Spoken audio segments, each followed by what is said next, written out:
గోదావరి డెల్టాలో సాగునీరు శివారు భూములకు అందటం లేదు. 2 ఉమ్మడి జిల్లాల పరిధిలో రబీలో 8,96,000 ఎకరాల వరి సాగు జరుగుతోంది. దాదాపు 87 టీఎంసీల నీరు పంటకు అవసరం అవుతోంది. ప్రస్తుతానికి రోజుకు 8,000 క్యూసెక్కుల నీటిని సాగుకు అందిస్తున్న శివారు భూములకు చేరుకోవటం లేదు. దీంతో కోనసీమ, కాకినాడ, పశ్చిమ గోదావరి జిల్లాల్లో కొన్ని ప్రాంతాల్లో పంటలు ఎండిపోతున్నాయి.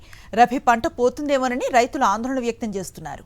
పెట్టిన పెట్టుబడులు నష్టపోకుండా ఉండాలంటే అధికారులు వెంటనే స్పందించి శివారు ప్రాంతాలకు నీరు అందించే విధంగా చర్యలు తీసుకోవాలని రైతులు కోరుతున్నారు. గోదావరి డెల్టాకు సంబంధించి మరింత సమాచారాన్ని మా ప్రతినిధి హరీష్ అందిస్తారు. గోదావరి డెల్టాలో సాగునీటి కష్టాలు మొదలైపోయాయి.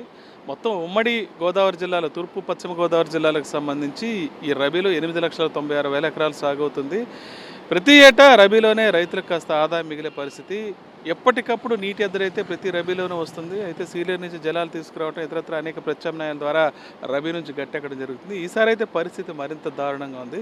ఇప్పుడు మనం చూస్తున్నాము ధవళేశ్వరంలో కాటన్ బ్యారేజ్ ఏదైతే ఉందో ఇక్కడి నుంచే 3 ప్రాంతాలకు సంబంధించి 3 డెల్టాలు, తూర్పు డెల్టా, మధ్య డెల్టా, అదేవిధంగా పశ్చిమ డెల్టాకు సంబంధించి కాలువల ద్వారా నీరు సరఫరా అవుతుంది. ప్రస్తుతం అయితే 8,800 క్యూసెక్కులు మొత్తం 3 కాలువలకి ఇచ్చే పరిస్థితుంది. అయితే ముఖ్యంగా గోదావరిలో సెల్ఫ్ ఫీల్డ్ సహజ జలాలు తగ్గిపోతున్నాయి, నికర జలాలు పూర్తిగా తగ్గిపోతున్నాయి. అయినా సరే 8,800 క్యూసెక్కులు ఇచ్చినా సరే నీటి యాజమాన్య పద్ధతులు సక్రమంగా లేకపోవడం, కాలువల్లో పూడుకు తీగిపోవటం. కూటమి ప్రభుత్వం అధికారంలోకి వచ్చిన తర్వాత అసలు గోదావరి డెల్టాలో కాలువల పరిస్థితిని పట్టించుకున్న పాపాన పోలేదు. దీంతో కాలువలు చాలా వరకు పూడిపోయి ఉన్నాయి.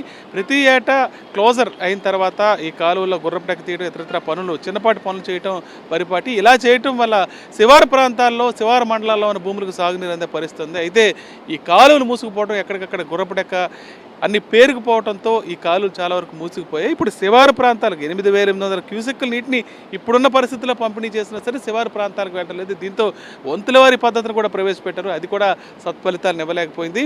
ఒకవైపు చూస్తే ఐపోలవరం కానీ, అదేవిధంగా కాట్రేన్ కోన, ఉప్పలగుప్తం, ముమ్మడివరంలో అనేక ప్రాంతాలు, దీంతోపాటు రాజోళ్ళు, సెకనెట్టిపల్లి, మామిడి కుదురు, మల్కీపురం, అల్లవరం, ఇలా అనేక ప్రాంతాలు, అనేక మండలాల్లో వేలాది ఎకరాలు ఎండిపోవడానికి సిద్ధంగా ఉంది. సాగునీరు అయితే ఇప్పటిదాకా పూర్తి స్థాయిలో సరఫరా చేయలేకపోయినా సరే అధికారులు ప్రత్యామ్నాయ ఏర్పాట్లు కూడా పూర్తి స్థాయిలో చేయలేకపోయారు. దీని పర్యవసానం రానున్న రబీ పంటపై ఖచ్చితంగా పడే అవకాశం ఉంది.